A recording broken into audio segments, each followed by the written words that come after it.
పోట్లాడి యుద్ధం చేసి చేసి చేసి విసిగిపోయాడు ఆయన. చివరికి ఈ యొక్క హిరణ్యకశిపుని చంపిన తర్వాత కూడా నరసింహుడు ఇంకా ఉగ్రం తగ్గలేదు. ఆ ఉగ్రం తగ్గడం కోసము గరుడాలు వారు తపస్సు చేశారు. వచ్చినటువంటి స్వామి జ్వాలా నరసింహ స్వామిగా వచ్చారు. పైన ఎక్కడ ఉన్నారు? పైన కొండ మీద ఉంటారు, అగ్రం మీద ఉంటారు. స్తంభం ఆనుకొని ఈ మూలకి ఇలా ఉంటారు స్వామి. అక్కడ అహోబిలంలో ఈ మూలకి ఉంటే చూడము. ఎందుకు చూడము? మనకి తెలియదు, మనకి కనిపించదు. మనకి ఉన్నటువంటి నేత్రము మానవ నేత్రం మాత్రమే, జ్ఞాన నేత్రము లేదు. ఫలనేత్రం నరసింహస్వామి కూడా ఉంది.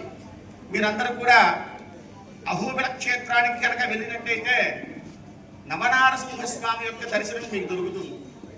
నవనారసింహస్వామి వారి యొక్క దర్శనం దొరకాలి అనన్నా, నవనారసింహస్వామి వారి యొక్క పానక నివేదింపు మనకి దొరకాలి అన్నా పూర్వజన్మ సుకృతం.